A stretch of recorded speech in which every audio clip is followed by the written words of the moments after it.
time has come for you as young people to truly work out your mission. Truly work out your mission. What it is that you want to do. And stick on to it. And hold on to it. And take other people with you. Go for it. And turn around and see who you can take with you.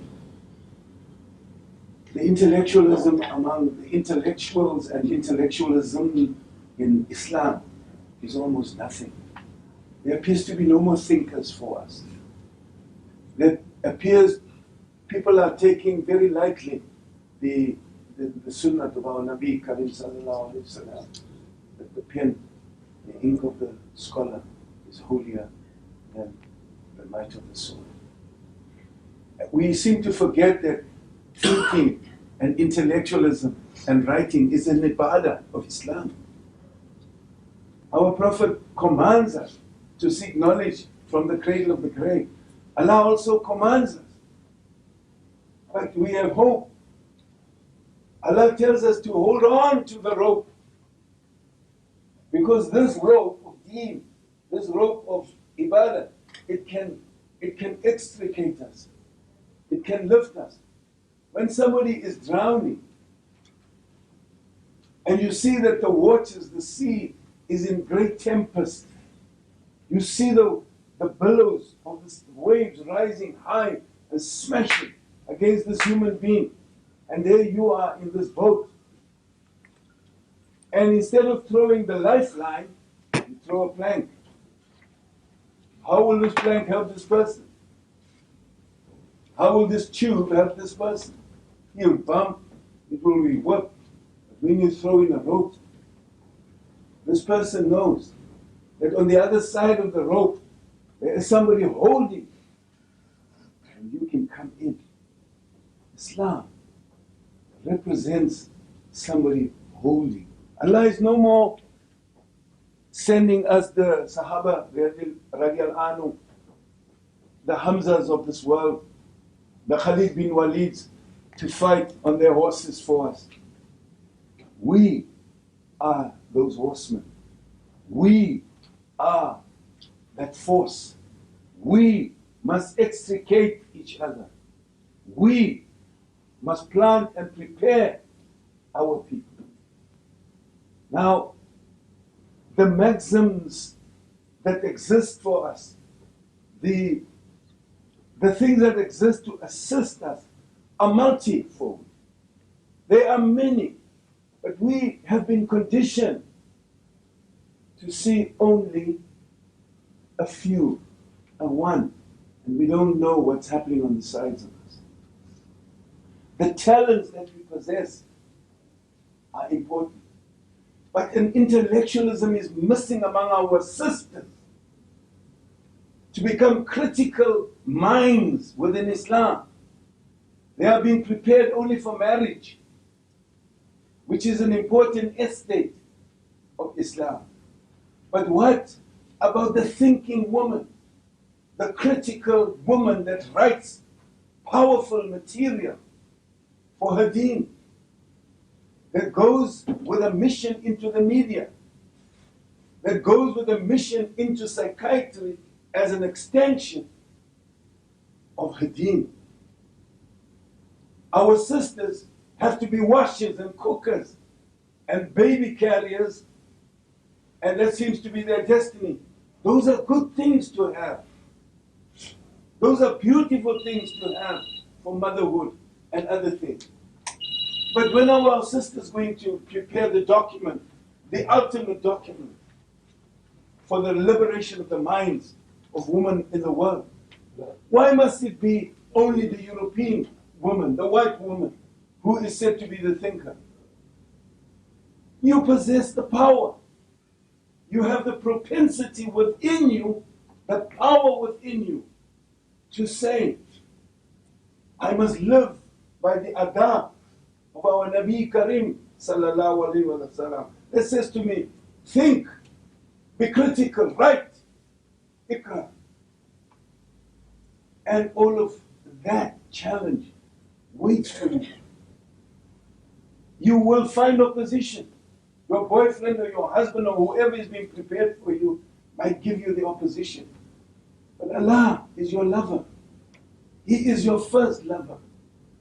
Allah is your first Lord. If you do not understand the word lover as in the Sufis understanding, He is my Lord, He is my beloved, I think and live only for Him. This is how the Sufis extend themselves, their psyches, their spirits to the Lord. So my sisters in Islam, particularly the sisters who have been designed to be said are township sisters, you have a great, great responsibility on your shoulders. You have to live in Elokshi, this deen. You must be so exemplary that they will see in you something that is worthy of emulation, something that is worthy of copying. Hi, yababona, bona mamusulman afas. Yazbayahamba, uyababona ngempela. They have this dignity. Look at them. They conduct themselves. I want to be like that. I want to follow. I want to be like that. My sisters from Mlazi, from whatever township, there's a great responsibility on you to live out this way. It's a beautiful way. I wish I could take a wand. I wish I could just take and just touch people. Muslim. Muslim. It doesn't work that way. Allah is the giver of tawfiq, the dispenser of hidayah. He will see the ikhlas with which you approach His creation. He will respond in His time with whatever gifts you want to share with the people. So this has placed me in that pensive mood. I feel that I may not have another chance with you again. But I want to impose on you the responsibility that we have as Muslims. We are the most vilified. I mean, they're the Hindus, they are doing what they are doing. I mean, the Sikhs are chopping off, they are killing where they are living in the Punjab. Terrible things are happening. But you don't yet see the world's spotlight on them.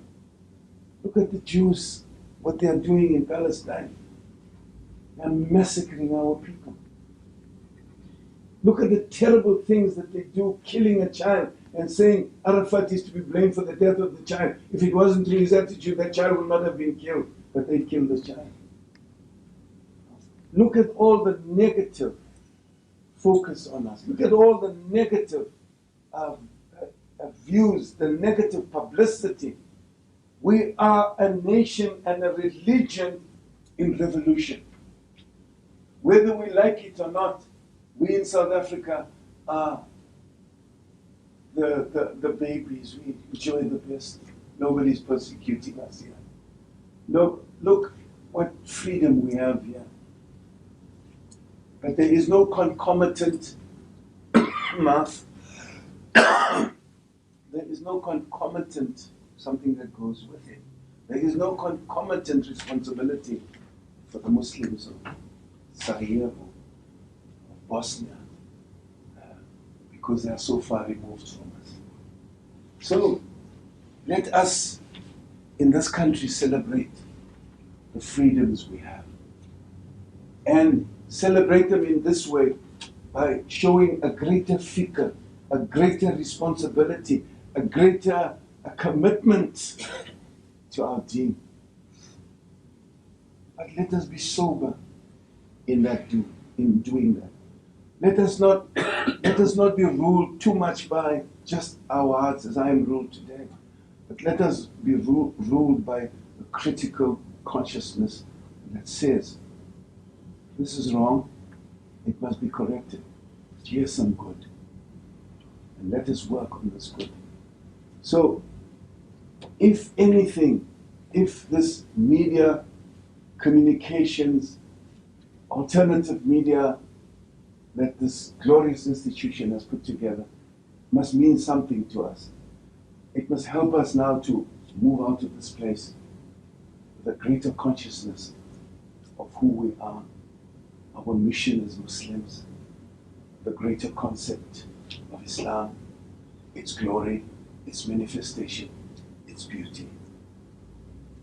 Before you run in this race, turn around. See who you can take with you, who you can move onto this glorious path. You could just see the fruits of Islam. Break them off, taste the sweetness and the bitterness. This is this kind of religion that I have converted into. This is this kind of religion that I have embraced.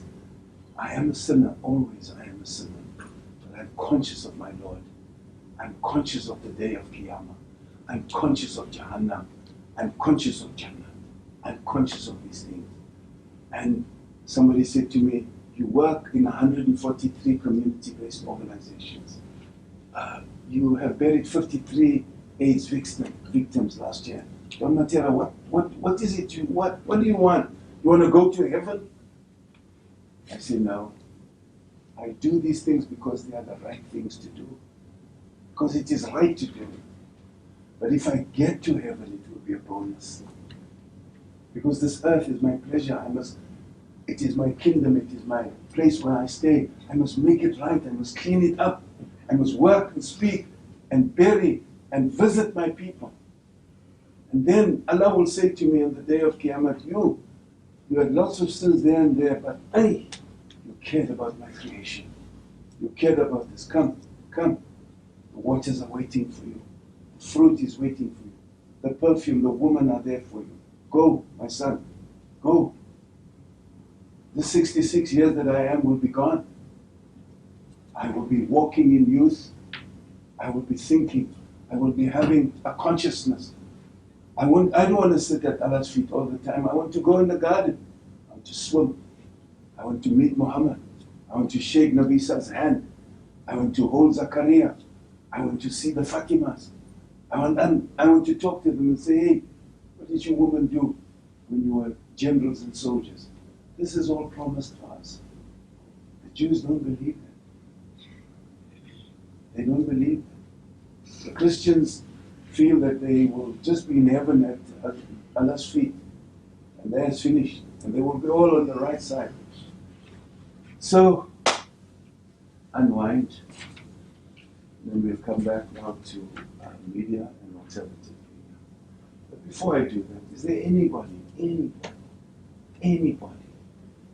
who don't look around and say, hey, if I talk, just talk.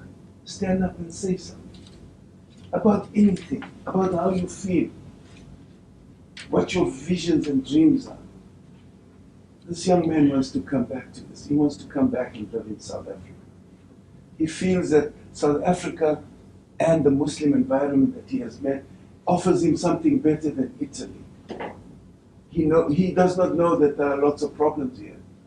But it is a challenge that he has to meet. Our brothers and sisters here are making, hey, Amataki, what's going to happen to us in the future? Where will we stand in the scheme of things? Will we have jobs? Will we be accepted? What will happen? If we wish to marry one of the Indian sisters, will their fathers agree?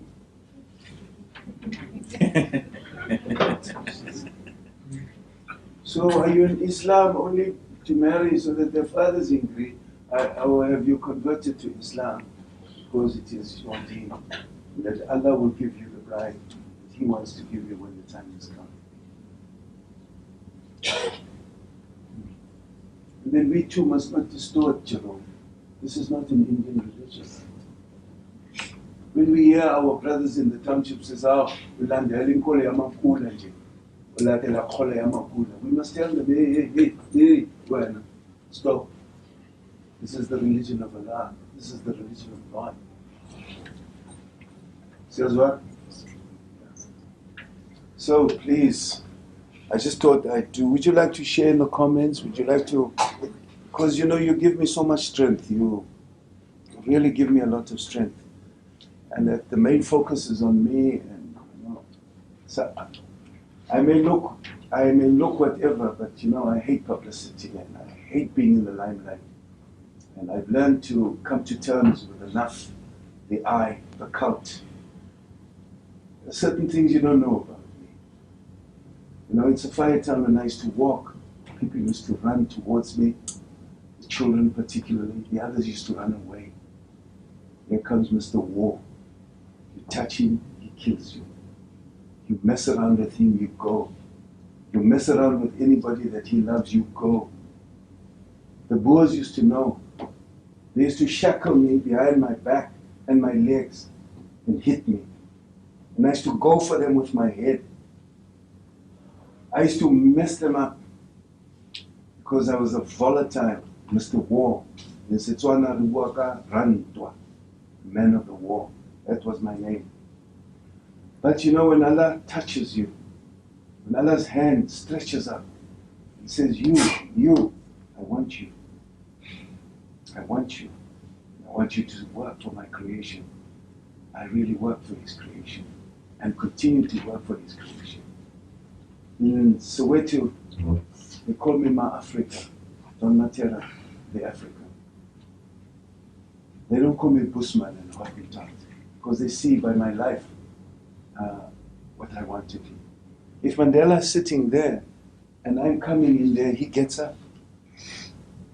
If Thabo Mbeki is sitting there and I come into the room, Thabo Mbeki gets up. This is the power that Allah has bestowed upon me. And they can't touch me, none of them. They can't talk like I talk, they can't do what I do. And I'm humbled before Allah's throne to tell you that there is no national leader at this moment that works in so many institutions like I do for my people. Last year, 322 schools I did. Almost as much as days there are in a year. Prisons. You go into the prison, you see them stretching out their hands just to touch, just to talk. I want to do this work for Islam also. Because I believe that I have done too much to lift my fame and my cult up. I hate that. I want to be seen as a humble Muslim that wants to work for his Lord, that wants to work for his Ummah. For me, that is that. One day you'll meet people and they will tell you, hey, you were one of Don Mattera's students and you came out the same. You were with Don Mattera for 3-4 days and you have not taken this journey. You have not followed that path. And Don Mattera's fame. I believe I am Allah's best creation. I believe I'm one of His most talented human beings. I believe that He has chosen me. I believe that. I believe I'm a genius. But what do you believe about yourself? What is it that you believe about yourself? Sheikh, tell me. What is it that you believe about yourself? Speak loud so they can hear you. Which aspect? Whatever. What do you believe about yourself? In Islam, in the dunya, whatever. In your family, what is it?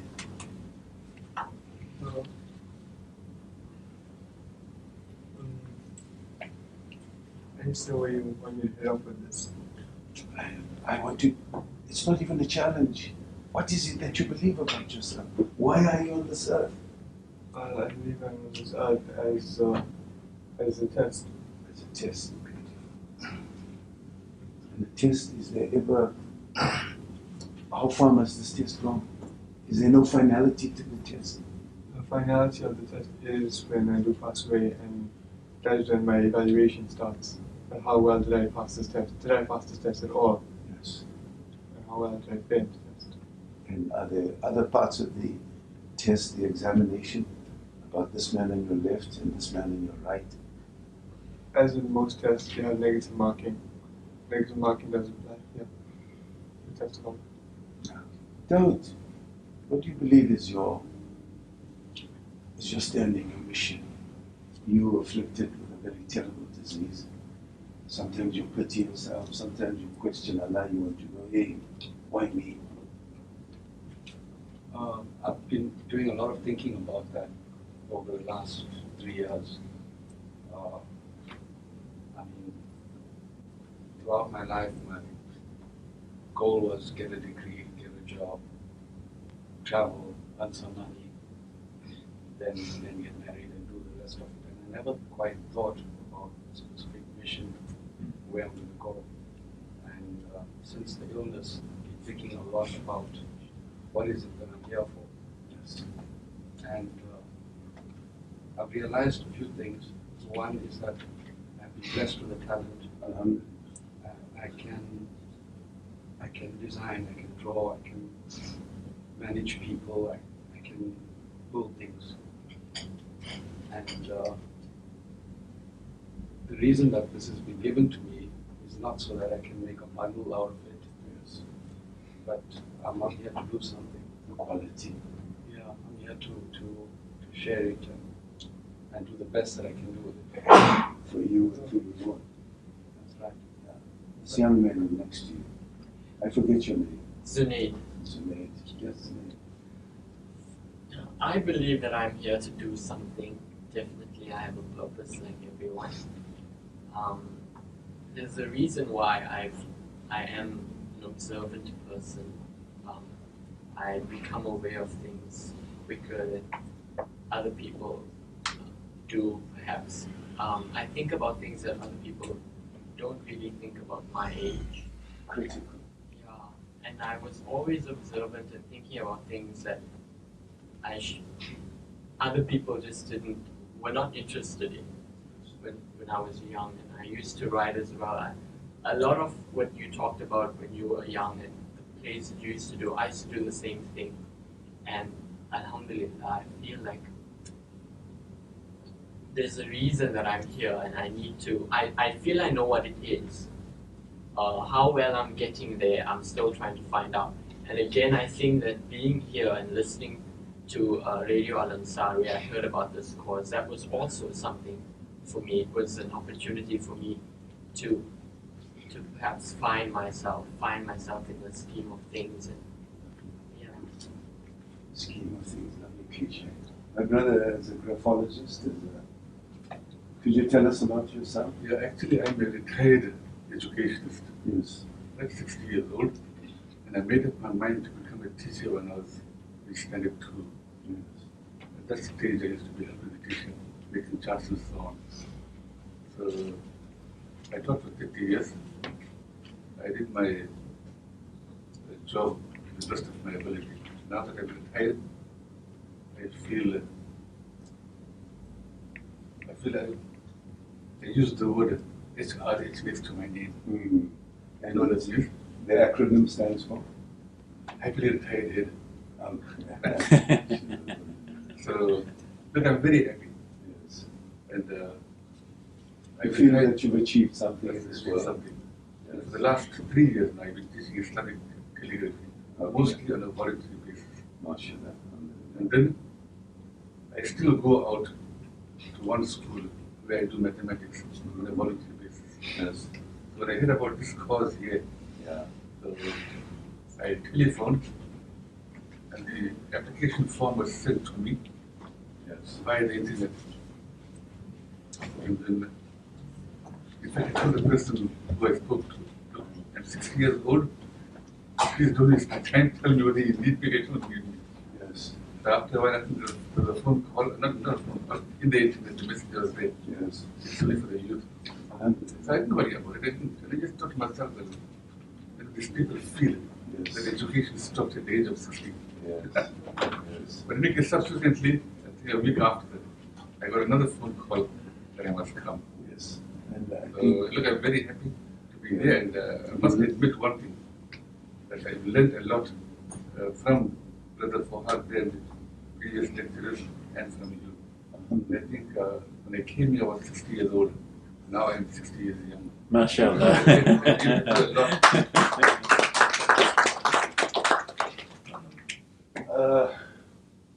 Young girl there. One of you should speak now. One of you. I speak now. Yeah, no, you will. I speak to the point where I need to shut up. Anybody else would like to express a view about their reason, their purpose on this earth?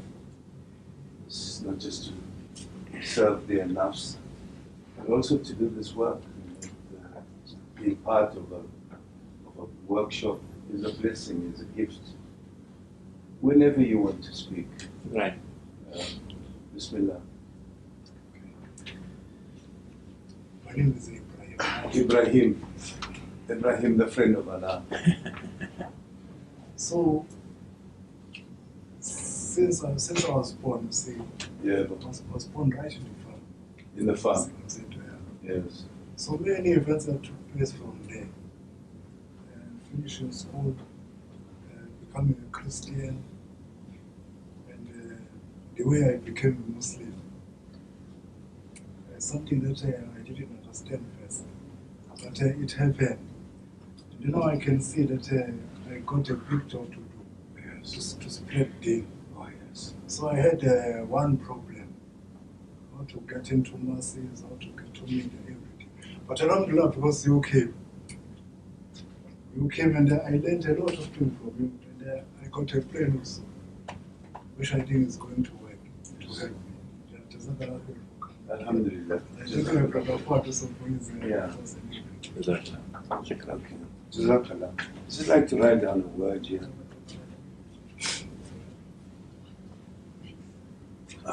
And yesterday I tried to show you with a glass and a jug and some liquid what it means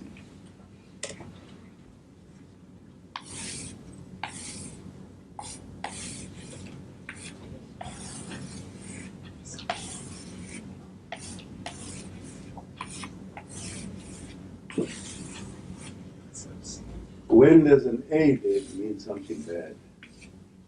When there's an A there, it means something bad. But the E, when we are vessels, we are containers. And certain things have to be poured, not the ship now, not the ship, the vessels. Because it also means a ship. But if this liquid were to have been removed from this vessel, the purpose of this vessel would be nothing. It would stand there and just be ornamental, just an ornament in our cupboards. But it has a purpose. It is a vessel in which something is poured. We are vessels. Lots of things are poured into us through our minds, our brains. So, if he who pours the liquid into us and he or she, their objective is to corrode and erode and destroy us, we are willing recipients of this liquid. It is when we are critical about what is being poured into our mind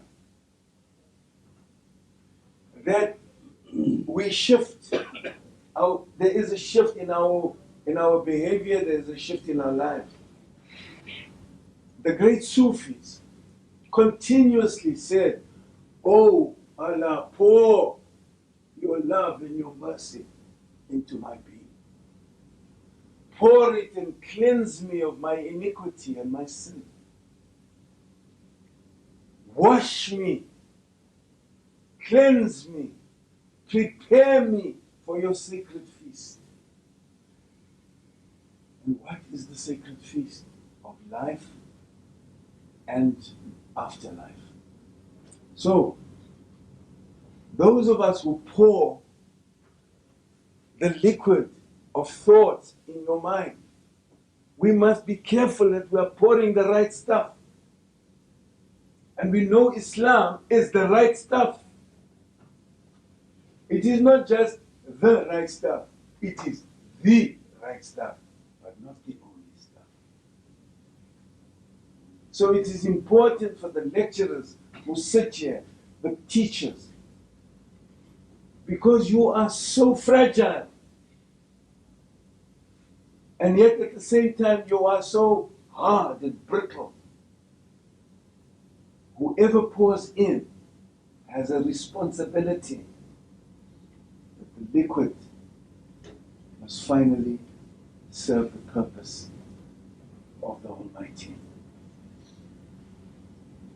The Almighty wants us, firstly, to love. Listen, to love. See, fear, I must be honest with you. I may sound funny here. I don't fear Allah. I love Allah. I love Allah. And the word fear is not the right one. I hold Allah in great awe. Yes. A-W-E. Allah is an austere Lord. A-U-S-T-E-R-E. Austere. He is severe, yet merciful. Because all Allah has to do is only point a thought at America, and America will be decimated. He has told our Nabi Karim sallallahu alayhi wasallam, "O Muhammad, you were not there. I have brought down empires and kingdoms. I have removed stones until there was nothing left." We are playing with the greatest force on. 2 days before September 11, I told them America is going to experience a terrible thing, and it happened. I told Jews, you are going to go through hell one day for what you are doing, and it's coming for them. It's coming for the Americans. But is this what we want? Is this what we want, that the innocent must also be killed? Is this what we want? We pray that Allah should be merciful. Mr. Bush comes out of church holding a Bible. He struts like a purified murderer he is. He's just coming from church. The bells are ringing. 10 billion people are watching this murderer coming out of church holding a Bible. When do they show Muslims suffering in the dirt, scraping for food, shouting Allahu Akbar, coffins, carrying coffins? Is this all we are? Carrying coffins, shouting, screaming? Are we not a contemplative, loving, caring people? Why are we never shown picking up our children, loving our children? Why are we never shown giving and feeding the millions that we feed? Why are we never shown being merciful? Why are we never being shown being generous? Why are we never depicted as loving, as caring? We are always depicted as the villains of this world. And our sisters there remain quiet about it. Our sisters feel that it's for the men to do that. It's a men's job. Our brothers here say, I am fulan, I'm not educated. It's not my role. Don Mattera and this other guy sitting behind you, it's their role. It is your role to right the wrongs. And writing, joining the media, being a good Muslim is part of the jihad. The jihad is not just the soldier who's holding the AK. The jihad is the woman, the mother, the child, the sister, the brother, assisting to rectify this wrong. The war is not against Jews. The war is against the wrong they do. The war is not against the Christians. The war is against the wrong they do. The war against Islam is against Muslims. And this is the funny thing. So I adjure you, I ask you seriously to take your courses, to take your life, to take your visions and dreams seriously. Prepare yourself. The day will come when you will fully understand your mission. Money, rings, chains, God, these bright cars, this loud music that moves, these are abstractions of the world. Go for them, yes, but use them. There's nothing wrong in having money. There's nothing wrong in being rich. But it is how you use these gifts to further the objectives of our team. So, is there anybody else who'd like to express a view? Yes, I'd like to read Yes. about what I wrote about you. Okay. Yes, you understand, Jay? Yeah, come forward.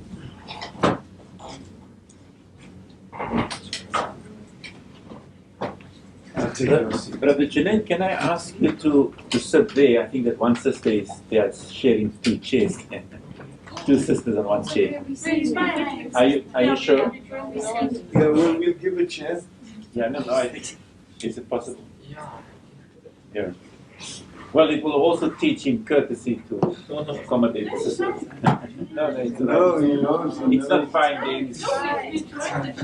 No. You know, the sisters are forever in denial. Yeah. That's a generalization. No, what I'm saying is that I can see she's very uncomfortable. Brother Dawood, just one chair, please. Zunaid can. Zunaid, yeah, okay, Come sit here. Come sit there. Yeah, maybe we can just. Is there somebody sitting here? Just move this chair a little. Yeah. You are there. Yes, move that way. It's okay. Sorry, Junaid, I Apologize for the. Look, you know how I feel about this. Not too long. Just a few lines. It's actually a lecture. Oh, it's a lecture.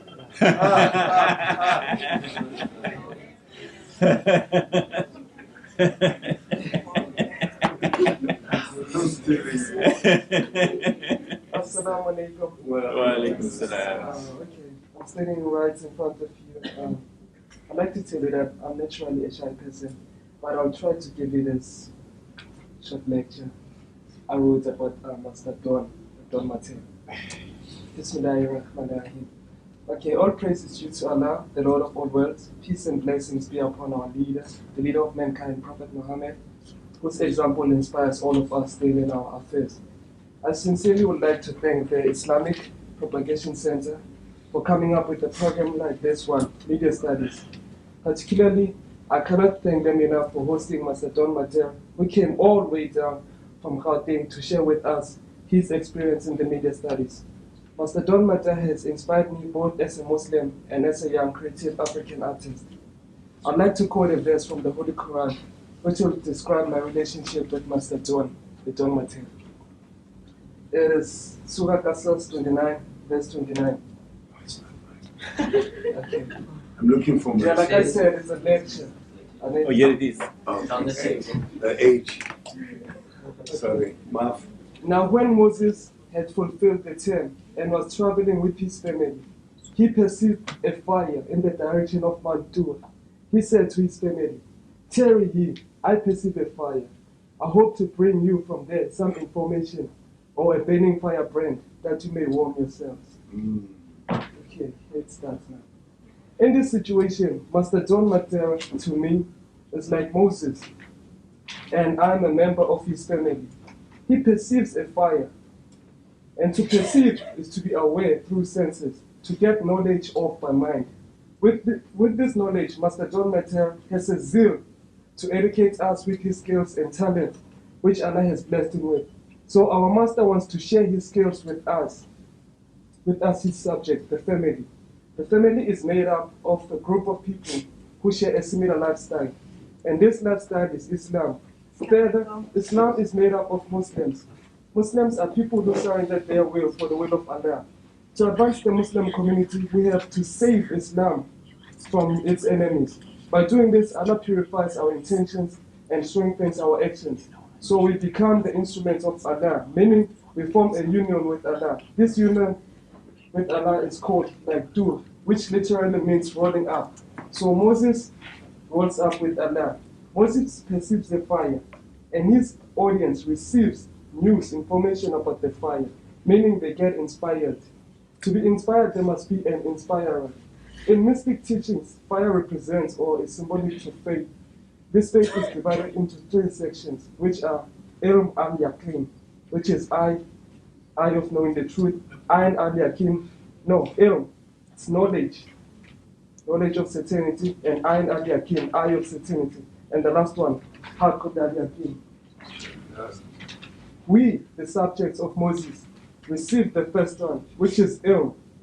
Ayn is the eye, in this sense, it's not the physical eye, but the eye of the heart, which is wisdom. Moses at this point is the wise one, and he receives knowledge. Some say knowledge leads to wisdom. For us to experiment, we use a guide who understands the way to bring some information or a burning firebrand, so that we may warm ourselves. To be warm means to be secure. Islam teaches us to seek knowledge. Knowledge is food for the mind, and when the mind is nourished with right information, we have nothing to fear. In the 2 sessions that I attended with Master John, he emphasized on the point of being compassionate amongst all Allah's creatures, and we must protect the poor. If we are going to protect our fellow people all over the world, we have to know the weapons used by our enemies. And in conclusion, we learn that they use the media to control the masses. We Muslims look hopeless, but like David using smallest means of weapons, and he took Goliath's sword and slayed him with his own weapon. Master Don Mattera has given us supreme knowledge, and this knowledge must be used by all means necessary, because it's useless to have bright ideas without action. James says in the Bible, faith without action is useless. So,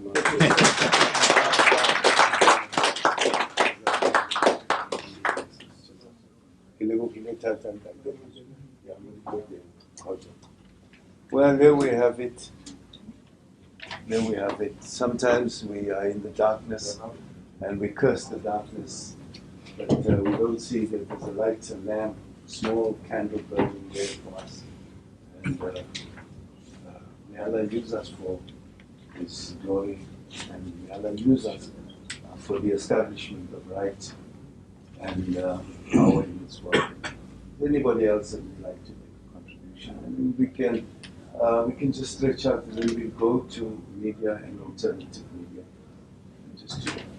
And then we'll have maybe if you want to stretch up and just stretch I think out. so.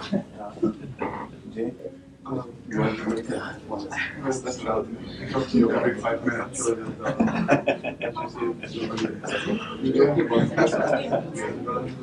After that fish last night. That's excellent. It's very good. Okay. We've had a short break and we've spoken to each other, and some words were spoken very emotionally and emphatically. And we heard from this beautiful young man, his analogy of the fire. And we know that the pillars of fire also destroyed those who made the calves, and those who, and the same pillar of fire also destroyed at some point those who were diseased, because those who had left the Israelites who had left the fold and they fornicated, lots of terrible things happened, lots of disease and sickness took place. They were purged by Harun in fire. In fact, they were all burnt out. Something beautiful about the way Allah, through His angel, has spoken to our Nabi. And He says to our Prophet Muhammad, and there was the story about Moses. So dramatic. Allah sends down the angel Gabriel, Jibreel, to announce to our Lord, to our Prophet. And there was Fir'aun. And there was, and we gave them, and we took, and we slew. And this, so dramatic in the language of English, and I don't know how dramatic it is in the language of Arabic, which is Allah's most beautiful language. 2 things have I tried to do in my discourse with you, in my meeting and talking to you, is to prod you.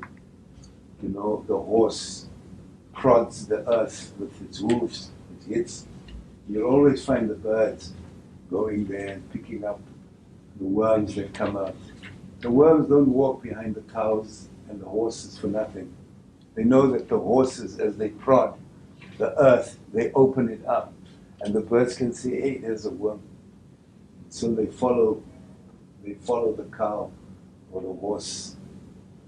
The crocodile has no animal friends.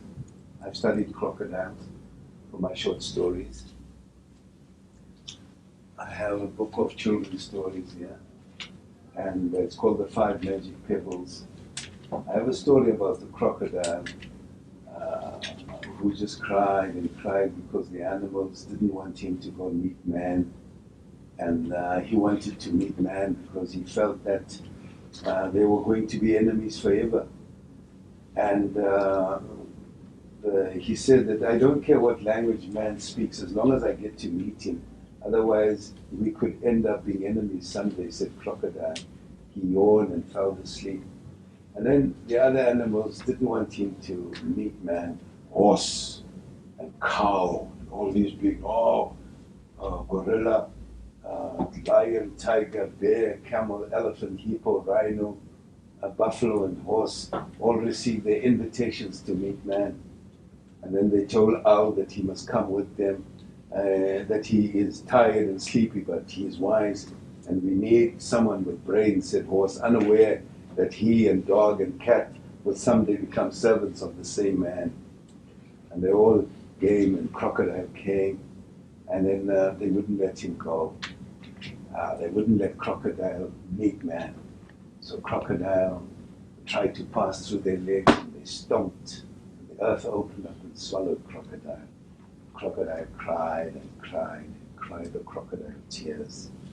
And Crocodile has no friends among the animals, but just this one bird said to him, why are you laughing at Crocodile? I mean, it's not right. And of course, the bird says, don't laugh at him. Can't you see you've hurt his feelings? Let's lift him from the hole. Lift him if you can. Maybe Crocodile will pay you with a smile, teased Gorilla, who thumped his hairy chest and danced around the hole. The animals joined in the dance, and the crack widened. Crocodile's heart was broken. Sadness and bitterness filled his heart. He cried and cried and cried for days, for weeks, for months, and even for years. His tears filled the hole. His family shed his sorrow. They too cried and cried. Crocodile's tears flooded the hole and filled the rivers and the streams and the dams and flowed to the sea. And the sea was salted by all the crocodile tears. Today, crocodiles have no friends among the animals, except the small bird who cared for Crocodile. The bird has become to be known as Crocodile Bird. Sometimes after the crocodile has had a big meal, it allows the little bird to enter its mouth and pick out the food between its teeth. Crocodiles may have small brains, but they never forget the story about Crocodile and the tears he shed because he was not allowed to meet man long, long, long ago. So Allah gives us these talents to be to write. But Muslims must stop crying. There's too many tears among Muslims. We are forever a mourning people. We find no joy. We find no happiness. We are forever covered black. Our heads, the way we are. We don't see the mystery and the beauty of our deen. We don't share in the life of Hamza, powerful warrior, Khalid bin Walid, who was an enemy of Islam and who became the sword of jihad. We don't share in the beautiful tales about Hussein and Hassan, our beautiful heroes, powerful people, the battle at Karbala. We don't share in the miracles of our Prophet. We don't share in the sayings of our Prophet. When times were bad, he would talk to his followers, give them some hope. There are stories that are written about him that when the sounds of battle were made and the enemy was coming and a cat was sleeping on part of his clothes, and instead of waking up the cat, to cut off the piece of the garment and let the cat sleep. And that he died a poor pauper He had no money, nothing. He had no possessions whatsoever. Such beautiful tales that we can sit and write stories for our children. So we need to engage. We need to engage in the joy and the celebration of our deen. Our deen is not a deen of long beards and kurtas, and our deen is a deen of celebration, of happiness. We have such great, look at the life of Omar Farouk bin Kitab. Look at the beautiful tales around it. Look at the smack in the face of racism when it came to Bilal alayhi salam, Hazrat Bilal. Tall, powerful, pitch black, and yet elevated to friendship. Find joy in that history. Find joy in Fatima. Find joy in all the beautiful things that we as Muslims have contributed to the civilization of this world. There is so much that we gain.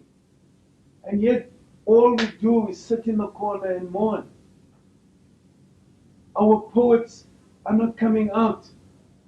Our women are not writing poems of celebration and love of their Lord. All we do is to mule and perk and hide ourselves and complain. And our tears are filling the rivers of Jordan. Our tears are filling the rivers of the world. There is no celebration. How about a play? Write a play. Let it be staged to show. How about poetry? Nobody has said, Omar, Don Mattera, I'm a poet. Can I read my poems here? All we do is hide our jewels. We hide the beauties that we have. Not one person has popped up here and said, I'm a poet. Only the young lady who has given me her letter, beautiful letter, painful letter, but also celebratory letter. And then she has written poems on freedom and other things. But she has not had the courage to read them here. Many of you have not had the courage to come up and share with me on this platform. You are shy, you are holding back, you are reticent. Don't hold back, come and share. Let us celebrate. And when I leave and I'm in this plane, I can look back and say, wow, what a class. You know, the great thinker, Khalil Gibran, says, I went to the well to drink, but the well was drinking me. So I came here and I also want to drink from your tap. Open my mouth. Drink the wisdoms that you have. Jerome, I believe you have something to share with us. Yes, I hope and pray it is the kalima la ilaha. Assalamu alaikum. Assalamu wa rahmatullahi wa barakatuh. No, in fact, I don't have much to say, except that I want to thank every one of you, more especially Brother Fuad and Mr. Don Mattera for being here amongst us. In fact, he has been very inspiring, more especially to me. You know, there's lots of comparison going on in my head at the moment. But it takes me back during the early 50s when I was still a young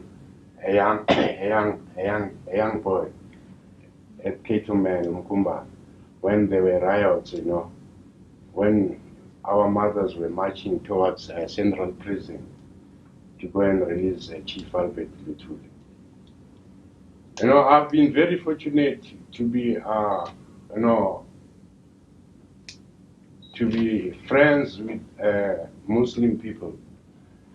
You know, as from my young age, you know, in Ketume, when our mothers were marching towards Central, you know, I had a friend, a Muslim young man, who used to work at the shop in Boot Road, that is Mkumba.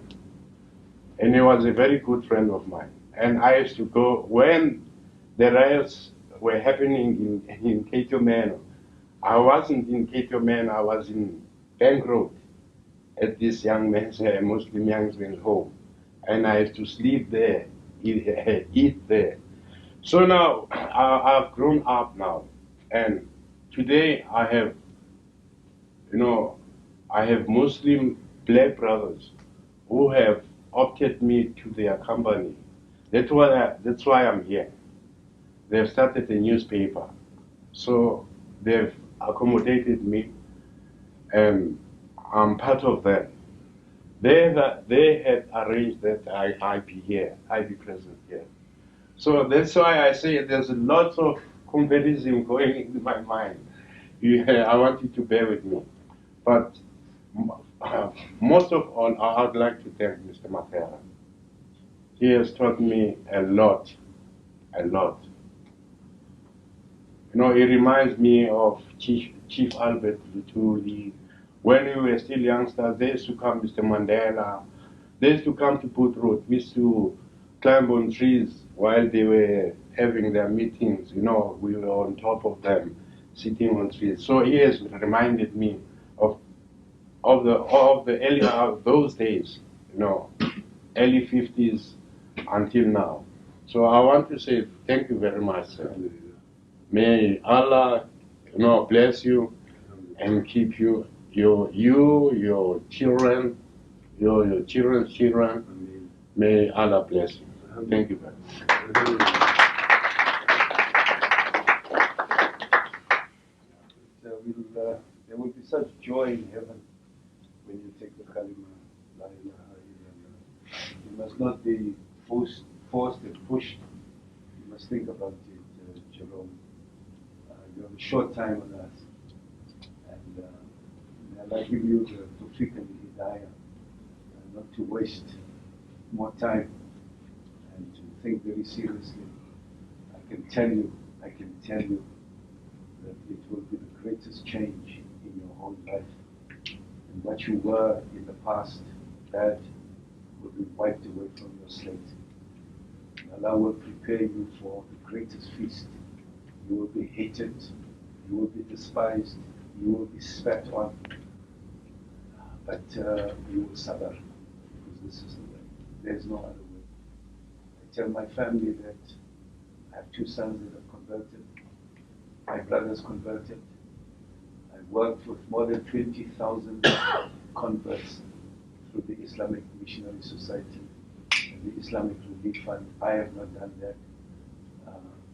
Allah has done that. So it is a choice that we must emphasize to you the power of Islam. When you take this kalima la ilaha illallah Muhammadur Rasulullah, why Muhammadur Rasulullah? You include him in the league of prophets. He is the seal of all prophethood. And they will lie to you and say that he had lots of women. They will lie to you and say this about him. He was a glorious human being. That he was in Allah's mind, the creation of the worlds. We can say that, we cannot say that when I am married I will have 12 children and my 12th child will be called Isa or somebody. You die maybe for the one. Allah had this prophet in his mind from the dawn of creation. And he was the final seal. And Nabi Isa, Jesus, peace be on his name, also when his apostles, his followers spoke to him, not apostles, his followers, his disciples, spoke to him, why are you going? He said, I have to go. There was another that will follow after me. He would be called Counselor. He would be called Beautiful. Lots of adjectives that Jesus, peace be on his name, used. And we Muslims believe that the day of judgment that our Prophet Muhammad sallallahu alaihi wasallam will be, Jesus will be in the ummati of the prophets. And if they were to walk down Grey Street, you see them walking arm in arm, Jesus, Muhammad, Ibrahim, all of them holding hands. So you will be in a family of great people, maybe not great Muslims, because we are so frail and we are so weak. But you will be in the league of great men. So I implore you to think very seriously about this, Jerome. Allah has brought you here for a reason. Think about it seriously. Once you have taken this kalima la ilaha illallah, obviously talk to your family first. Don't shock them. Tell them about your decision. Don't do what I did. I just went and alienated my whole family against me. My wife, she moved to this one room, and I moved to the other room, and we stayed there for 10 years, 15 years.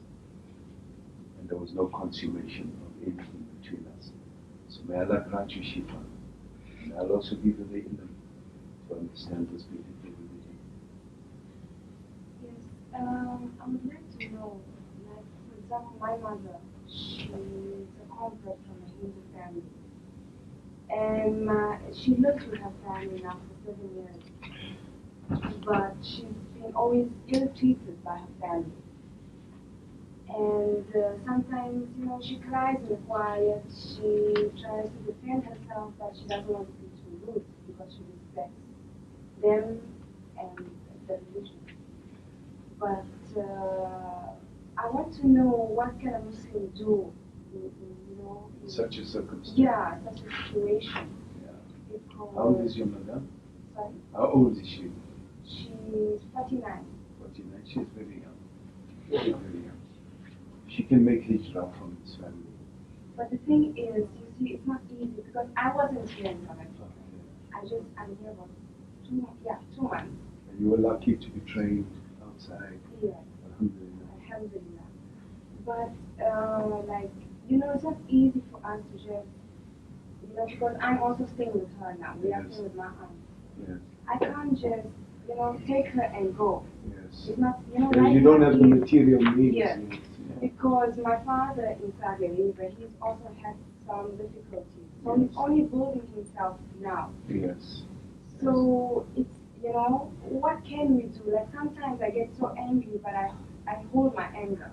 Yes. Because they you know, insult, condemn, and they always wake up with a moody face. If you talk about Muslims, they get moody. They're very funny. I can sit privately with you and talk about a few things and see what we can do. But because I'm supposed to be a strong man, I really met all the opposition, the Jews. I lost my job, 51 jobs I applied, I couldn't get. So, you know, I don't even have a pension. It's just too much. But it's also a little for this great faith. But if you sabr for Allah, if you sabr for His deen, Allah subhanahu wa ta'ala will open up some avenue for you. There are certain people that you can speak to. I'll speak to our brother, we'll speak to their father, we'll speak to a few people to see how we can see if we can't help you, assist you. But if you persevere for your Lord, if you persevere on behalf of your deen, if you persevere against all of these things, whatever they may say against you, what great pleasure, Allah, and you do it with ikhlas, what great pleasure. I mean, a young Afrikaner girl becomes a Muslim. Afrikaners are Calvinists, they have their own views. What do you think she has gone through? Hoe kan jy hierdie geloof van die heidene vat? Hoe kan jy saam met hierdie mense gaan? Hierdie mense wat dit doen en dat doen. And so she's had to persevere for herself. And today in Johannesburg, a friend of mine, she's a great alim. She is a great alim. She works and she was brought into the deen by Surya Hassan. And she came from West Dean and then in Brixton. They put manure, horses manure in her garden. They did terrible things to her. Today she's an alim, she's an ustada. She teaches, she brings people to the faith. Persevere, sister. Alhamdulillah. May Allah make it easier. So, My father said that when you face people that are closed, totally closed, and you said they were living with us for 7 years, and they're totally closed, they're not even open. He said that the Prophet used to say, God is now, and just walk away. My way is of peace, and just walk away. People like that, nothing change. yeah, but we can't do that. There's something that we've forgotten about this is Islam. There were no orphans really in our Prophet's time. He would say, hey, Abdul is there, he died in battle at Uhud. Fatima, his daughter, and Soraya and his son. Listen, Ahmed, do you think you can take this family? Yes, my prophet, come. So and so and so and so. Powerful. Powerful. He set such great examples. He was such a, you can't imagine what happened after 1622, 622 the year. What happened in the world, the changes that our Nabi Karim Sallallahu Alaihi Wasallam brought. You can't imagine what happened in Spain, what happened in Sicily.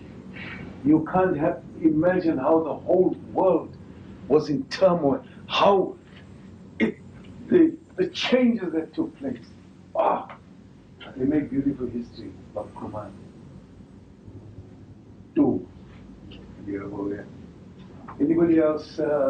We should go now to alternative media. And then, is there anything else anybody would like to state in that free session, that open session?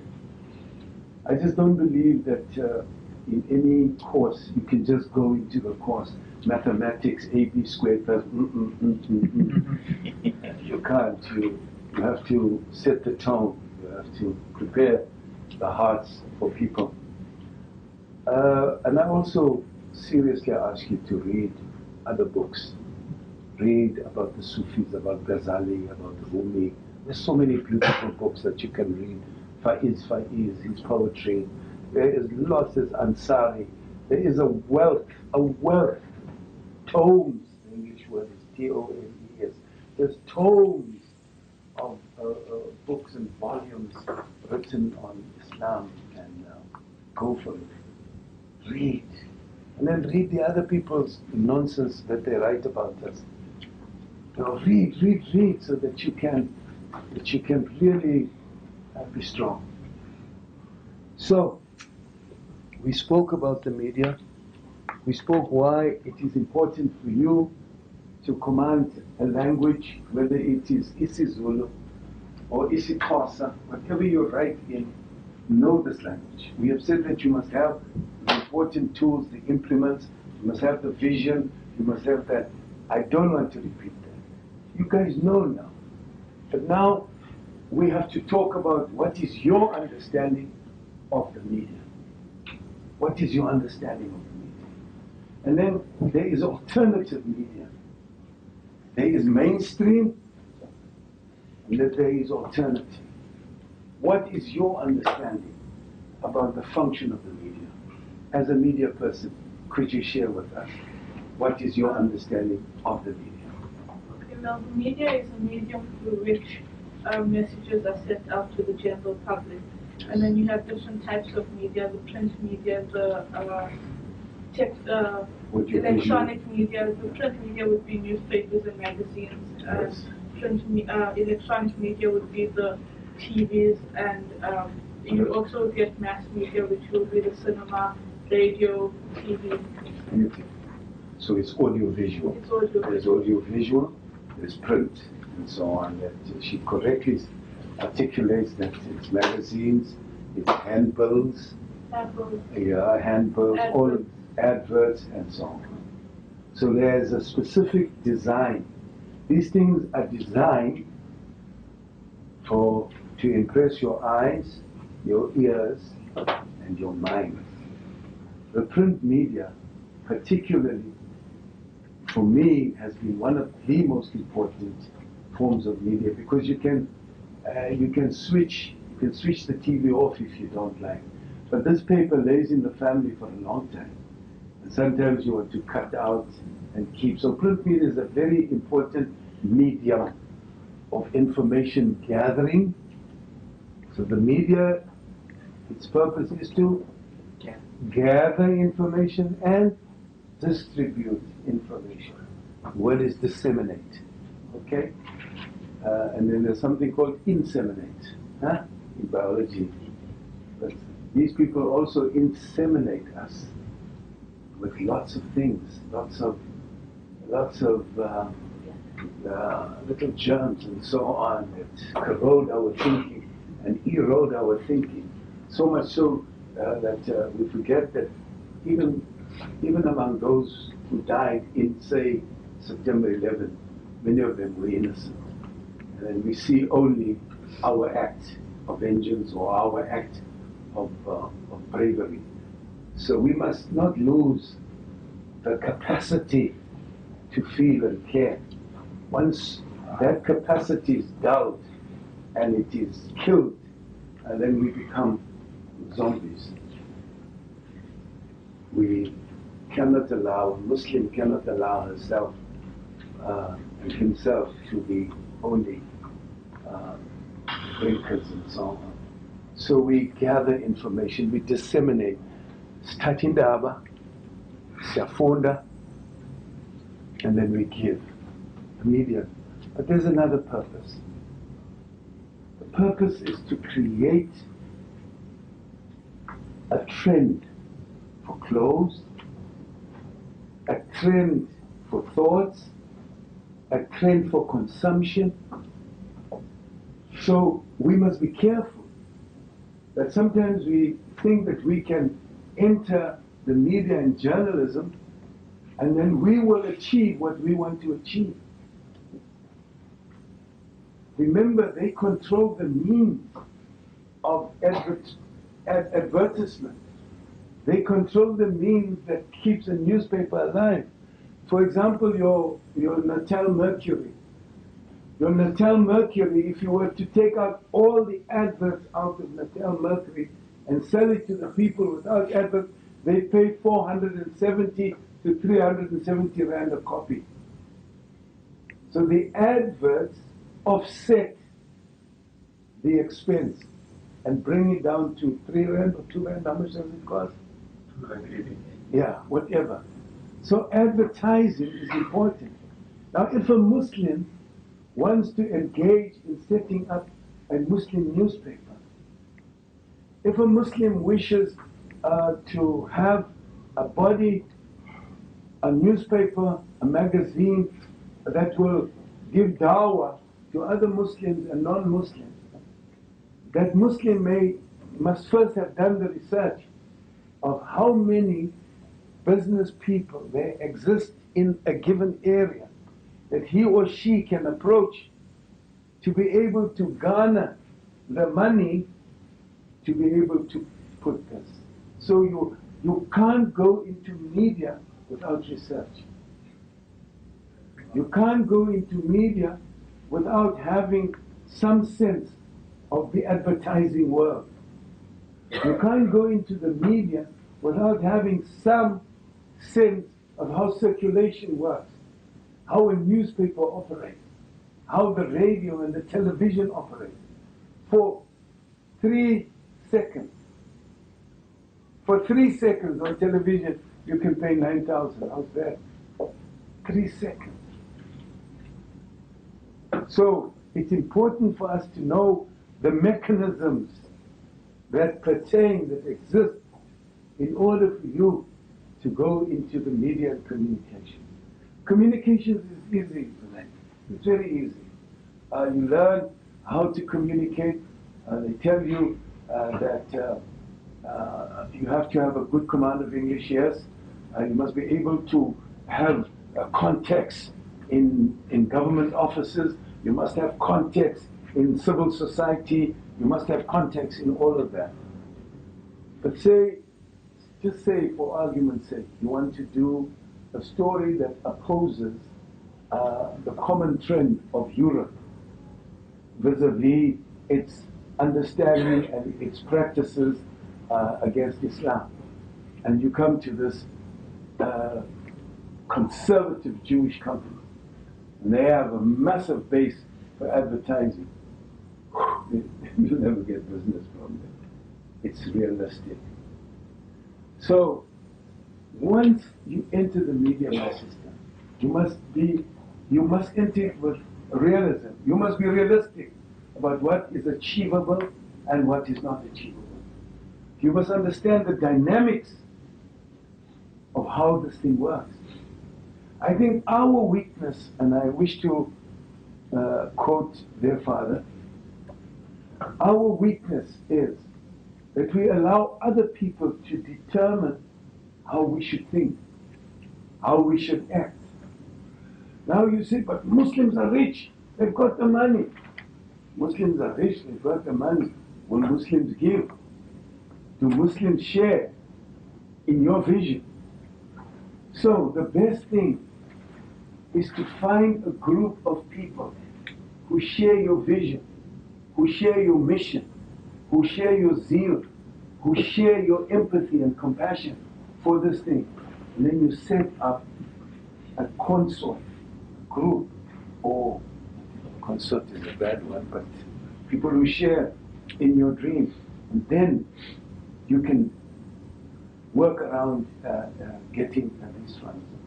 The media is just another word today for the control of the mind, the control of the taste, stomach, the control of how women should wear.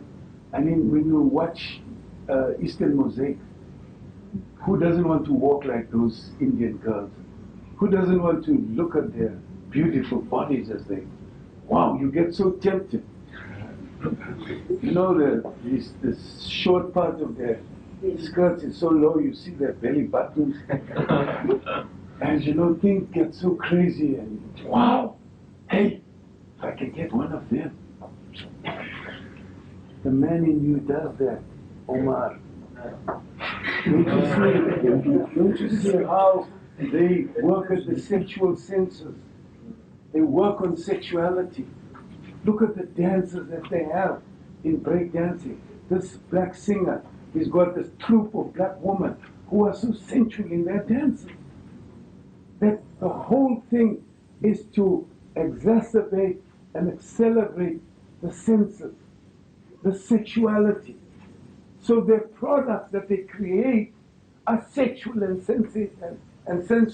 I think it is important for me to tell you that the media today is just another word for catch them while you can. Catch them while they're young. Catch them.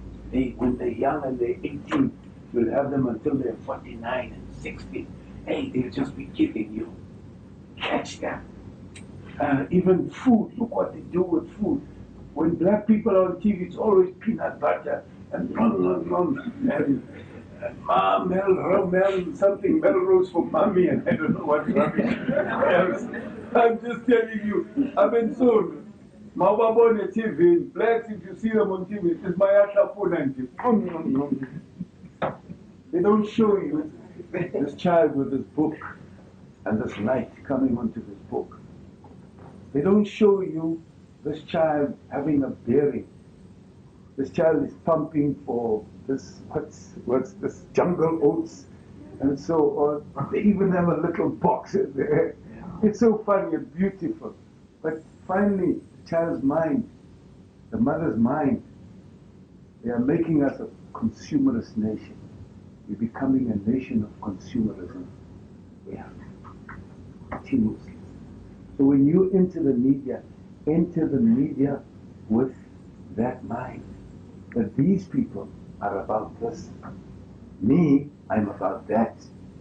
And I'm going to try and achieve it by asking him and him and him and her and her and him to assist me in this exploit. So we have to create an alternative way of thinking, an alternative way of behaving. It is called shifting. You can't stand here and shift. You have to be moved like compassion. It says about Jesus, when he saw the multitude, these hungry people, these ignorant people who were listening to these liars, Jesus was moved. Now when you are moved, you don't stand here and say, you know, I'm moved. You move. You go toward them. For us, we must make a physical, a mental shift. We have to create a new mindset. Yes, be happy. Yes, enjoy your world. But there must be a seriousness with which you approach these things. So why the word alternative media? Alternative media implies that this is how they behave. This is their view. This is their methodology. This is how their aims and objectives are. I am going to give on the alternative. See, the alternative must be exactly the opposite of what they offer. This is why you are in that world of the alternative media. You present, don't just present Islam without criticism. Don't talk about any government, Muslim government or whatever, without critically looking at them. Because if they say that Kuwait is a glorious, peaceful, and that Saddam is just a villain, let's find out where Kuwait actually comes from. There was no Kuwait in 1922. There was never a place called Kuwait. Who created Kuwait? The creation of Kuwait. Explore the article, my child. Explore the article. The creation of Kuwait. When was Kuwait created? Was there after the collapse of the Ottoman Empire in 1922? Where was Kuwait? The British came in and they balkanized the Middle East.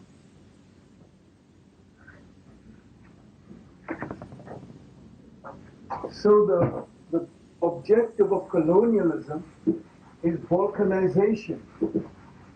Smanga, explain balkanization to us, please. Smanga, come here. I know there's some specialty here in this place. Yeah, come here.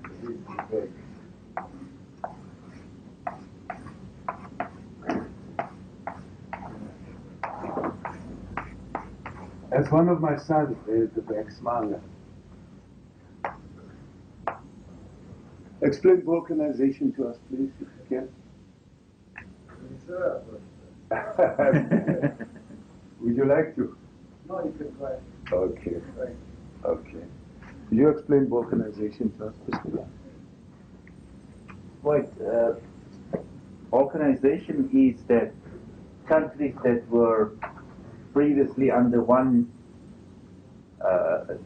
government or one sovereignty, when they colonized these countries, they actually separated the rivers, cut the mountains in half, Oil fields.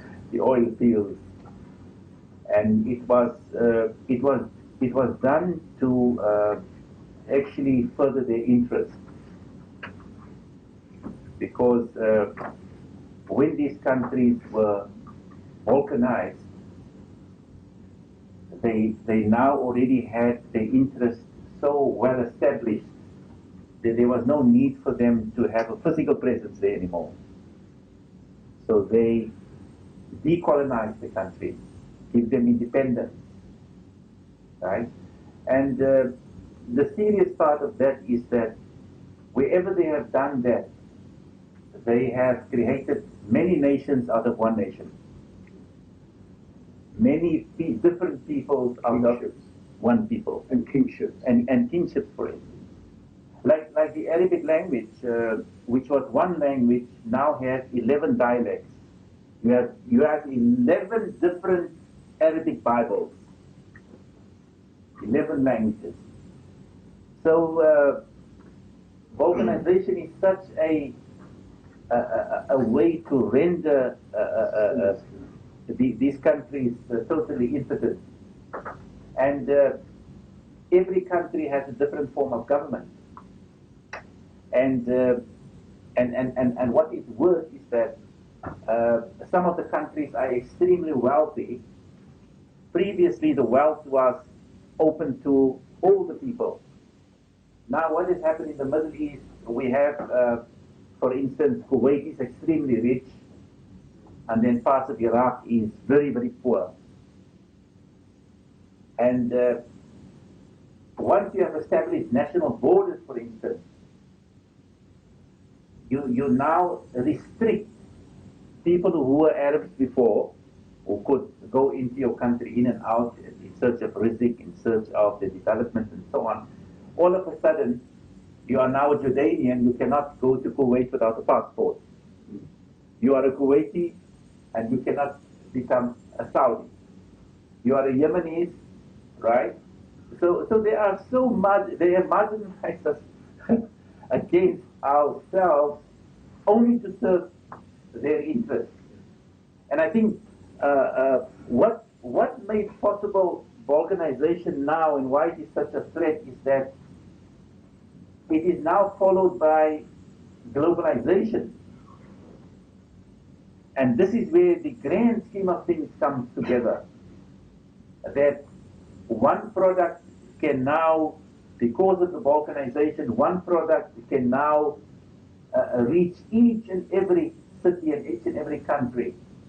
And the resources are once again just flowing from one country to them.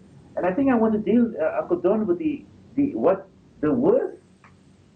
I think what balkanization has done to us, and I think this is the serious part of it, that before colonization, there were more than 1,000 cultures. After we were colonized, there were only 330 cultures left.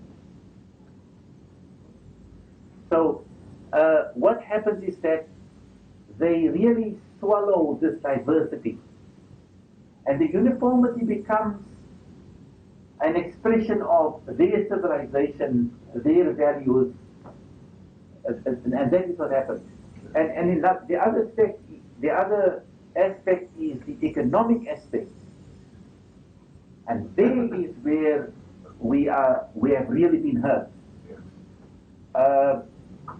Let's take just one raw material like oil. The oil that has flown from the Middle East to America and to Europe, the exchange has not taken place. Our raw mineral resources for their technology. That exchange has not taken place. We have taken our technology, our raw materials, it has gone to Europe. We are still totally dependent on their technicians. The know-how is still in their hands. The media is still in everything. So they have now the know-how as well as the control over our raw materials. I don't know if I've done justice. No, you've done beautiful. And this is why, you see, in a lecture room, it is important to gain sources. The young man standing there. This is why, for me, I am the gregarious person, I believe. I believe that all sources of information are important. Our sister can tell us that in Zululand, in the old Zululand, there was no borders. This Shalanamnanj, those Mfuleni, we knew that there was the river, and when we cross over Siapeshe, we are going across. These today, when you say Pesha, you mean overseas. We know that we used to go and say, hey, we don't have corn, we don't have this, it will be given to us. Today, when we cross over, is to kill that tribe. When we cross over, is to kill the Zwanes and the Stoles, and Gandhi and Singh. They've taken from us the will to be ourselves. One of my poems says, of all the rights cheated us, no more precious the one to be ourselves, the selves we choose to be.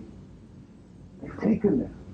So balkanization, if this was Iraq, whole of Iraq, they've cut out and made this little piece here, Kuwait, this piece. Because all of the oil and the fuel is there, and the sea is there. So they worked it, so the British, they did it with the Greeks. They did it with, you named them, they did it with us in South Africa. They divide and rule. And they've taken up from Lesotho, the Free State, Kwakwa. They've taken all of that and they put it in South Africa. They took Nelspruit and Barberton. They've taken all of that from the Swazis and put it into South Africa. Why? So that South Africa has the umbilical cord that feeds the baby in the stomach. The umbilical cord that feeds this nation, and it can be cut off anytime. When you go to Botswana, you see South Africa. It's goods, it's food. You don't see anything Botswana. When you go to Lesotho, you don't see anything Lesotho. You don't see the nature of those people has been destroyed. South Africa is the umbilical cord, it is the bread basket. But that was the intention. They never knew that people would be free one day. But Thabo Mbeki and others have not really woken up to certain realities. Now in the Middle East, where have you ever heard that the East is in the middle? All of these things have been created. There's balkanization. But if you can do it with the land, you can do it with the mind. You can balkanize the mind. So the media is about the balkanization of our values, our norms, our ethics, the who we are, the what we are, and they create this monstrosity of consumerism to eat. You see Christmas, hey, the things are so heavy. This poor family for Christmas had one day. And we who don't believe in September Easter, we are just selling Gena, tata, Gena, and we just feed and we just give. One Jewish guy, in fact, if you mention Jesus to him, he would spit. He was a businessman, Mr. Cohen. And then Christmas, they empty up his massive shop, his okay bazaars. And he walks around, he looks at the shelves that are empty. Oh, what a friend I have in Jesus. To Jesus, the shop is empty. When it's Ramadan, hey, we spend like heavy for the iftar. You sleep with a full stomach. You can't even move. The purpose of the Ramadan is lost. We eat like whatever Nelson thinks. We eat like we eat and we miss ourselves out.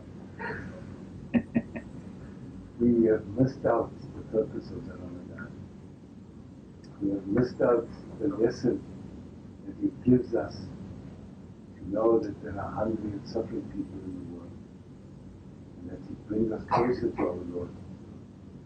And then when it's Eid, we buy expensive clothes for our children. We give them money like we never see. Is this the purpose of the celebration? Eid Fitr is called the Day of Rewards. Those who have suffered in the name of the Lord, and they come to collect. And they embrace and kiss each other, and they cry with each other. I wish you could see how it's done among the families. How we kiss, how men kiss here, hold each other. We cry, the tears are coming out. Allah has yet again fulfilled His promise for us. He has yet again given us His 30 days of cleansing. And I mean, me, I'm one of the bad guys. I be fast, you know. But I have this consciousness. So may Allah make us worthy of this deed. May Allah make us worthy of our place on this earth. So I did say, this is the media, this is its purpose, this is the modalities that it uses, this is its methodology. We want an alternative.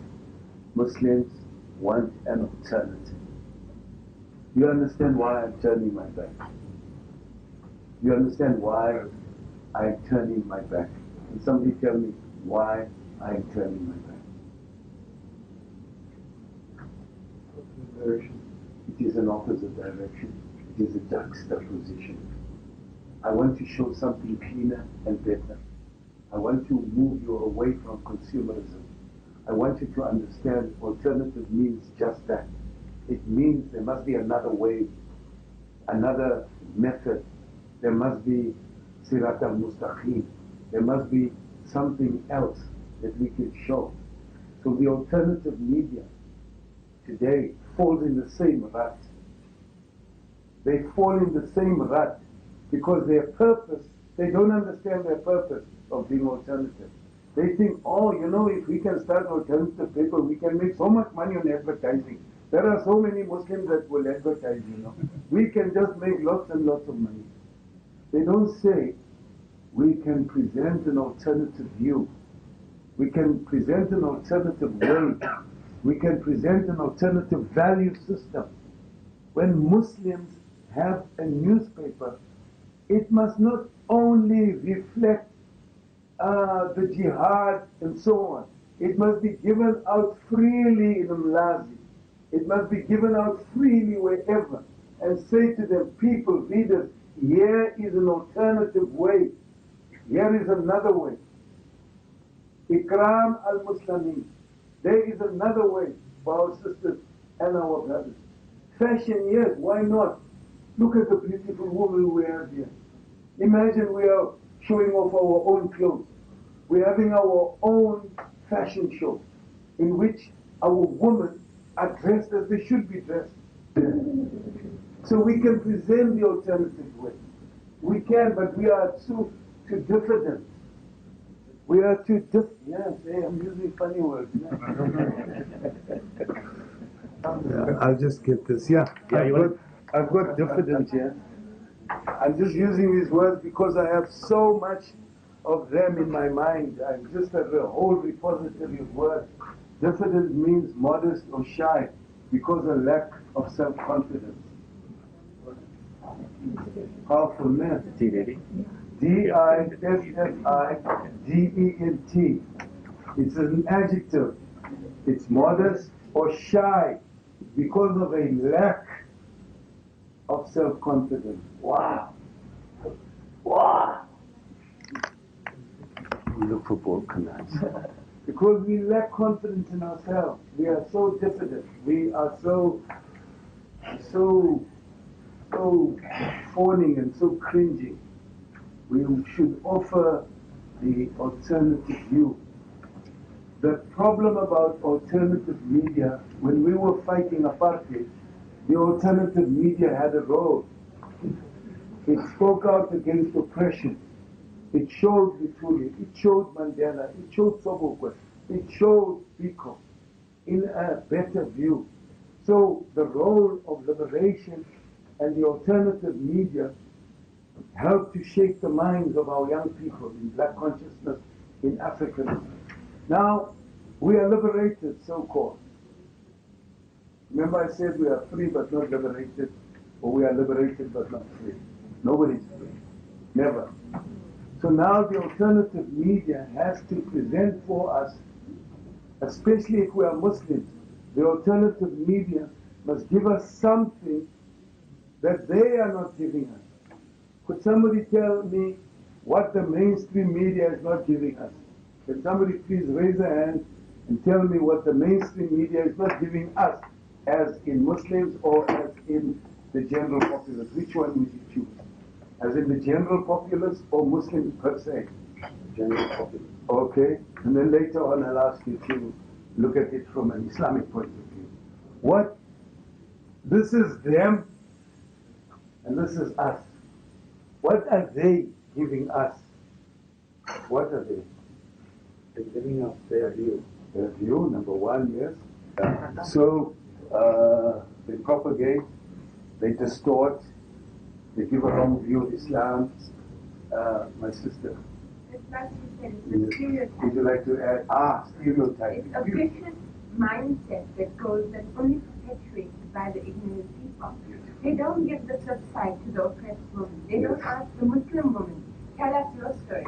No, she's oppressed, she's subjugated, she's veiled, forever attached to Islam in her community. There's no story of the Muslim woman to shed light on this ignorance. And worst of all, she has no sexuality. She's a non-person. She's a non-person. See? Building on what they said as well, it's also stuff that will sell their product. Yes. That they put into the media. So if stories they think the public want and like, they'll do more to couple it with the product. Yeah. So it's more a business rather than factual information. So it is also it's coupled their insidious subversion of our religion is coupled powerfully with the sale of their product. It's profit. They selfish individuals want to maximize their own gain. But covetousness is the first thing. It's not only done with Islam, it's done with all started. And then what about the way they look at black people in the townships? They are the hijackers, they are the murderers, the rapists, the robbers, and so on. You see how their murder, the media vilifies the lifestyle of people that are different. And how this vilification, how this making bad, vilification means to, comes from the word vile, how this makes us now want to hate and mistrust. You see them walking on the pavement, you see this black guy coming, he says, hi, this one, you're going to rob him. And you see this tall Muslim boy walking with this lovely topi, that one can be trusted. No, can be trusted on the pavement. Then when you see this one with the topi there and the turban and this long beard, Osama bin Laden. Basically, I think that, just listen to this young boy, please give him your attention. The media people, what you want to stand up for this one? No. Okay. Okay. You are a terrorist. Every time this cousin of yours speaks, you terrorize him. Why? Smanga, you must talk to this child. Yes, I'm listening. They publish their understanding of everything. If say a writer, thinks of black people as robbers, hijackers, and all of that, he will publish that. And even if he doesn't have any evidence, even if he's never been robbed by a black man, he'll write that. Yes. So you could understand, if you were to give that a word, what would you call that? If you look for a word, think about it. Think about it. Well, look at the world's perception of Africa. Around the world, Sheikh Saad said as well yesterday, when his colleagues were taking him to the airport, they were crying because they thought he was going to be eaten by crocodiles. That we in Africa, we live in caves, we are backwards. Yes. To that point itself. Yes. We're stuck in a web of deceit, of conventions and stereotypes, and they can't seem to get out of that. Yes. You know, when the spider weaves its web, even our Prophet, peace be on his name, Allah protected him with this web. When his killers were looking for him and he was in this cave, there was this web. No, he could never have got in there. Our Lord is so powerful and is so mindful. I only detract because she says web, a very important thing. The fly comes into the web, it's trapped. If we are not using our minds, Ibrahim, our Akkar, if we're not using this, we will be trapped in this web of deceit. We will accept this way of life. We will not give an alternative view, an alternative media, an alternative position to this lie. So alternative implies that there must be something else, but it must be good. It must be well researched. It must be well written.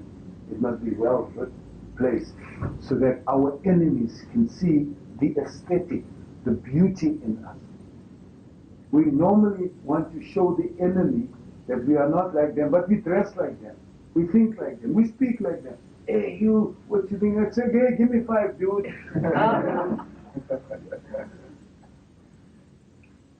Is that how you treat each other? Hey, man. Is them? How about any of China's everything? I wouldn't quit. I would you? See, we don't do that like that. We want to talk like that. My child. I believe whatever they do, they always cater for themselves and don't cater for others. But they would love them, they try their best to brainwash others and to make others dress like them, act like them, and be advanced like them. Yeah. So we have now to understand when we say there is the media, it is an establishment. And when we speak about the estates of life, it's called the estates of life, the pillars of life. We speak about the estate. We can take this ugly word off now. It's a long word. Fuad, will you let us later know the origins of this word? Or let the youngsters find out the origin of this word. Okay. Yeah.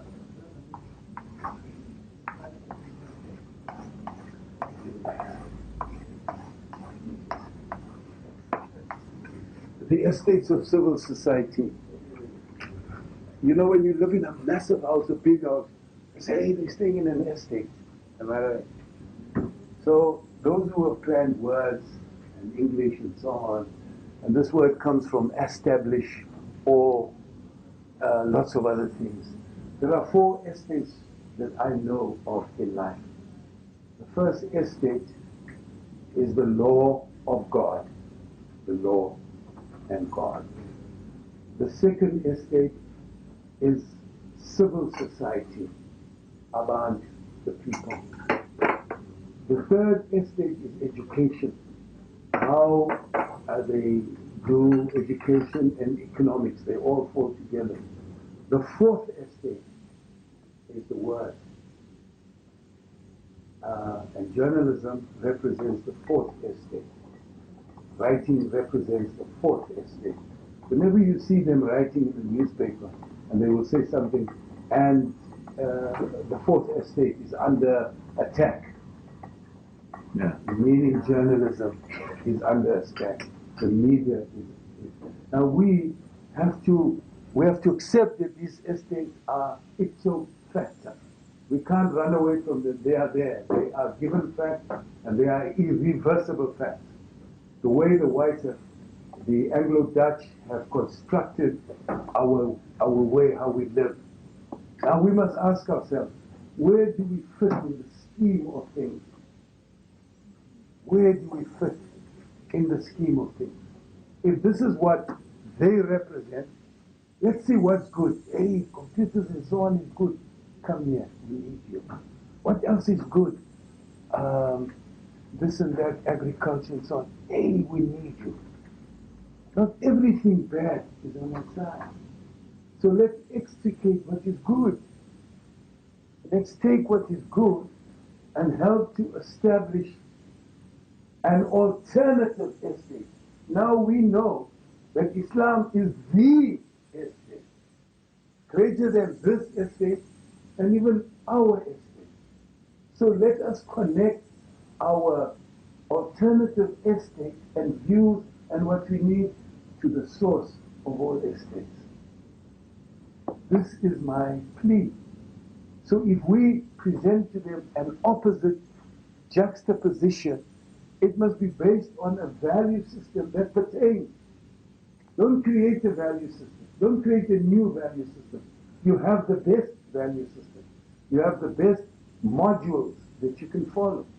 Now, when we start our alternative media, we must take that in mind. But if we are going to want to win hearts and minds to this estate and to our religion, we can't vilify Jesus. We can't vilify the prophet that they have chosen to be. What we must do is take the good of those prophets, assimilate them within our structure. So when we meet them and they say, yeah, I mean, you people, you don't like this, you don't like this, hey, whoa, whoa. Jesus in our Quran, in our life, is a real human being. We respect him not as the Son of God. We don't spit on the Bible because it is a book of revealed scripture. We accept this and we reject this. So now we explain, we give dawah to our people. Not become enemies of our own people that we are trying to attract to our religion by vilifying and by castigating and by hurting. We open up our hearts. We open up our wallets. We share in sadaqah. And if there is lillah ta'ala, we share with them. If there's a way that we can bring them closer to our deen, we do that because they are us and we are them. Finally, this is their land. It is our land. We are born here. It is the land of all of us. So anything alternative must be must presuppose, must be built on the precepts that this is for the oppressed, this is for Allah's children. And if there be among those who want to come here, let us invite them. If they wish to come and they embrace what we have, we do so with the fikr and the yaqeen that is necessary. So the alternative media is another word for another way, another view. The alternative media must present cleanly, directly, objectively what they are coaching in beautiful euphemisms, lying, cheating, but covering it with chocolate. We must remove the chocolate paper, we must scratch off a little bit of chocolate, then we must see the rot inside.